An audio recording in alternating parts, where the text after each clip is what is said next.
नमस्कार दोस्तों, मेरा नाम है विशाल। आप देख रहे हैं मेरा यूट्यूब चैनल। आज की इस वीडियो में हम बात करेंगे friends Indian middle class families के ऊपर। तो ये वीडियो पूरा देखिए, ये कहानी कहीं ना कहीं आपसे भी जुड़ी हुई है एंड करोड़ों लोग ऐसे हैं जिनसे ये कहानी रिलेट करेगी। एंड लोग गरीब क्यों होते जा रहे हैं, अमीर और ज़्यादा अमीर क्यों होते जा रहे हैं, मिडिल क्लास वहीं पे क्यों दब के रह गया है, ये सारी चीज़ें हम समझेंगे आज के इस डिटेलिंग वीडियो में। एंड अगर आपको ये वीडियो पसंद आए तो वीडियो को लाइक कर देना, कमेंट करना, शेयर करना एंड चैनल को सब्सक्राइब करके बेल आइकन को ऑन कर लेना, क्योंकि मैं आपके लिए ऐसी वीडियो लाता रहता हूँ। तो चलिए वीडियो को स्टार्ट करते हैं विदाउट वेस्टिंग टाइम। क्या भारत में मिडिल क्लास फैमिली धीरे धीरे ख़त्म हो रही हैं? एक सेकंड के लिए आप अपने आसपास देखिए। कुछ साल पहले जिस मोबाइल को लोग बहुत महंगा बोलते थे, आज वो आम चीज़ हो गया है। सड़कों पर गाड़ियाँ बढ़ रही हैं, नई नई मेट्रोज बन रही हैं, लोग ऑनलाइन खाना ऑर्डर कर रहे हैं। इंटरनेट पहले से और सस्ता और तेज़ भी हो गया है। अगर आप न्यूज़ देखते हैं तो अक्सर आपको एक बात सुनाई देती है न्यूज़ पे कि भारत दुनिया की सबसे तेज़ी से बढ़ती हुई अर्थव्यवस्थाओं में से एक है। ऊपर से देखकर लगता है कि सब कुछ अच्छा चल रहा है। लेकिन अगर मैं आपसे एक सवाल पूछूं, अगर देश इतना तेज़ी से आगे बढ़ रहा है तो लोगों को ऐसा क्यों लग रहा है कि पैसा बचाना पहले से ज़्यादा मुश्किल हो गया है या होता जा रहा है? क्यों लोगों को लगता है कि सैलरी आती है और कुछ दिनों में ही गायब हो जाती है? क्यों इतने सारे लोग नौकरी को लेकर डरे हुए हैं? और सबसे बड़ा सवाल कि भारत की मिडिल क्लास फैमिलीज धीरे धीरे खत्म हो रही हैं। आज हम कोई राजनीतिक बहस नहीं करने वाले हैं, हम सिर्फ एक कहानी समझेंगे, एक ऐसी कहानी जो शायद आपकी है, मेरी है, करोड़ों लोगों की है। फॉर एग्जाम्पल, मान लीजिए एक शहर में 3 दोस्त रहते हैं। एक का नाम है राहुल। राहुल एक प्राइवेट जॉब करता है और महीने के 40,000 कमाता है। दूसरे का नाम है अमित। अमित की एक छोटी सी दुकान है, कभी कमाई ज़्यादा होती है तो कभी कम। और तीसरे का नाम है करण। करण के पास एक बिजनेस है, थोड़ी ज़मीन है, शेयर मार्केट में स्टॉक्स हैं। तो अब तीनों मेहनत करते हैं, कंटिन्यूसली मेहनत तीनों कर रहे हैं। लेकिन अगले 10 साल बाद क्या होगा? राहुल की सैलरी 40,000 से बढ़कर 70,000 हो जाएगी। अमित की दुकान थोड़ी बड़ी हो जाएगी। लेकिन अगर करण के बिजनेस और ज़मीन और निवेश की कीमत लगातार बढ़ती रही, जो कि बढ़ती रहेगी, तो उसकी कुल संपत्ति कई गुना ज़्यादा बढ़ सकती है। यहीं से इस कहानी में एक अंतर पैदा होता है। कुछ लोग सिर्फ मेहनत से पैसा कमाते हैं और कुछ लोग मेहनत के साथ अपनी संपत्ति से भी पैसा कमाते हैं, और समय के साथ साथ यह अंतर बड़ा होने लगता है। अक्सर हम सुनते हैं कि भारत की जीडीपी बढ़ रही है और यह काफ़ी हद तक सही भी है। लेकिन यह बहुत एक ज़रूरी चीज़ है। जीडीपी बढ़ने का मतलब हमेशा यह नहीं होता है कि हर व्यक्ति अमीर हो रहा है या फिर हर व्यक्ति को एक बराबर फ़ायदा मिल रहा है। फॉर एग्जांपल लेते हैं कि एक कमरे में 10 लोग बैठे हैं, उनके पास कुल मिलाकर 100 रुपये हों। एक आदमी के पास 60 रुपये हों, 2 लोगों के पास 25-25 रुपये हों और बाकी 7 लोगों के पास सिर्फ 15 रुपये हों। तो औसत निकालने पर लगेगा कि हर व्यक्ति के पास 10 रुपये हैं। लेकिन असलियत में ऐसा नहीं है, क्योंकि ये डिफरेंस अलग अलग है। किसी के पास 25 रुपये हैं, किसी के पास 10 हैं, किसी के पास 15 हैं। यही वजह है कि कभी कभी आंकड़े कुछ और कहते हैं और लोगों की ज़िंदगी कुछ और महसूस करती है। अब सवाल आता है, मिडिल क्लास आखिर है कौन? क्योंकि भारत का लगभग हर व्यक्ति खुद को मिडिल क्लास फैमिली से रिलेट करता है या फिर खुद को मिडिल क्लास फैमिली ही बोलता है। जो 30,000 कमाता है वो भी, जो 1 लाख कमाता है वो भी। असल में मिडिल क्लास सिर्फ कमाई पे डिपेंड नहीं होता है। मिडिल क्लास वो लोग हैं जो एक सपना देखते हैं, एक परिवार का सपना। और वो लोग क्या क्या करना चाहते हैं वो मैं आपको बताऊं।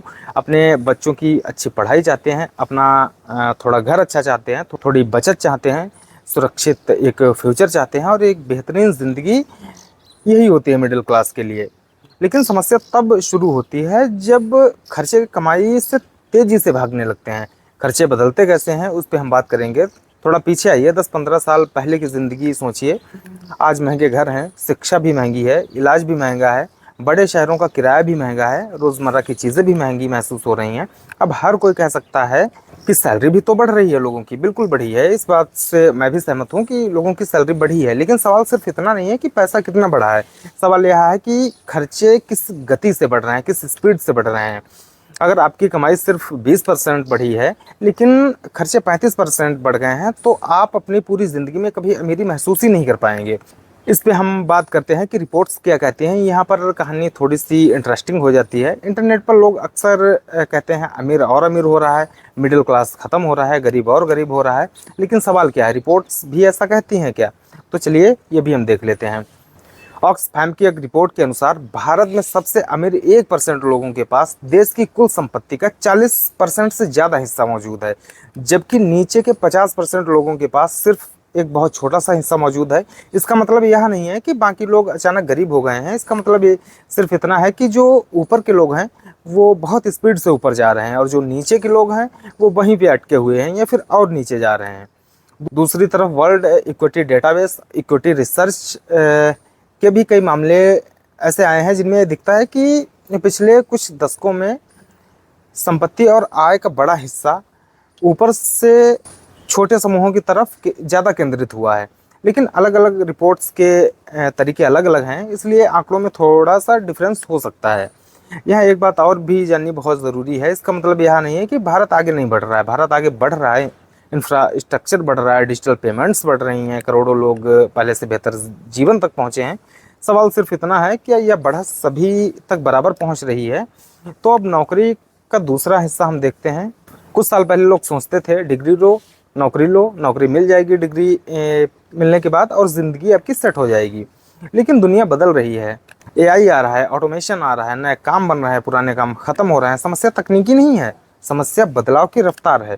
जो लोग नए स्किल सीख रहे हैं वो बहुत तेज़ी से आगे निकल भी रहे हैं, और जो नहीं सीख पा रहे हैं वो उनके लिए चीज़ें बहुत ज़्यादा टफ हो रही हैं। सोशल मीडिया का भ्रम बहुत तेज़ी से वायरल होता है। मैं आपको थोड़ा सा समझाने की कोशिश करता हूँ इस वीडियो में। फॉर एग्जांपल, अभी आप एक चीज़ सोच के देखिए, सोशल मीडिया हम रोज़ देखते हैं, कोई नई कार खरीद रहा है, कोई विदेश घूम रहा है, कोई लाखों कमा रहा है। धीरे धीरे हमारे दिमाग में एक नई दुनिया बनती जाती है जहाँ पर हर कोई आपको सक्सेस दिखता है। लेकिन सच्चाई क्या है कि हम लोगों की पूरी ज़िंदगी नहीं देखते हैं, हम उनकी सिर्फ हाइलाइट्स देखते हैं और फिर उनकी हाइलाइट्स को अपनी निजी ज़िंदगी से कंपेयर करते हैं। ठीक है, यहीं से दबाव शुरू होता है आपके माइंड पे। तो क्या भारत में मिडिल क्लास फैमिली ख़त्म हो रही है? सीधा जवाब है, इतना आसान नहीं है। कुछ लोग तेज़ी से ऊपर जा रहे हैं, कुछ लोग वहीं पे रुके हुए हैं, कुछ अपना स्ट्रगल कर रहे हैं। लेकिन जो चिंता लोग महसूस करते हैं वो असली है, क्योंकि लोगों को सिर्फ आज नहीं डराता, भविष्य डराता है। बच्चों की पढ़ाई, घर की कीमतें, नौकरी की सुरक्षा और बदलती दुनिया, ये सारी चीज़ें लोगों को डराती हैं। अब आप कल्पना कीजिए कि आप एक लिफ्ट में बैठे हैं जो ऊपर जा रही है, पर उसकी कैपेसिटी इतनी ही है कि वो 2-4 लोगों को लेकर ऊपर जा सकती है और नीचे 20 लोग बैठे हुए हैं। तो अगर वो लिफ्ट सिर्फ 2-4 लोगों को ऊपर लेकर जा सकती है तो ऊपर सिर्फ 2-4 लोग ही पहुंच पाएंगे, 20 लोग ऊपर नहीं पहुंच सकते हैं। ठीक है, बाकी लोगों को सीढ़ी से आना पड़ेगा। ठीक है, और हो सकता है सीढ़ी से जब तक वो आए तो ऊपर जो भी प्रोग्राम हो रहा है वो तब तक ख़त्म हो जाए।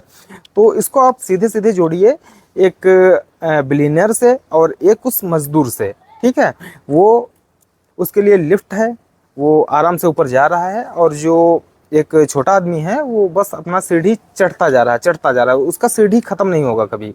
और शायद असली सवाल यह नहीं कि भारत अमीर हो रहा है या नहीं, असली सवाल यह है कि आम आदमी उसी गति से बढ़ रहा है। तो इसका जवाब है बिल्कुल नहीं। अब सवाल है आपसे कि आपको क्या लगता है, भारत की मिडिल क्लास फैमिलीज मजबूत हो रही हैं या धीरे धीरे दब रही हैं? नीचे कमेंट में ज़रूर बताइएगा। एंड ये वीडियो आपको पसंद आया तो वीडियो को लाइक करना, कमेंट करना, शेयर करना, एंड चैनल को सब्सक्राइब करके बेल आइकन को ऑन कर लेना, क्योंकि मैं आपके लिए रोजाना ऐसी वीडियो लाता रहता हूँ।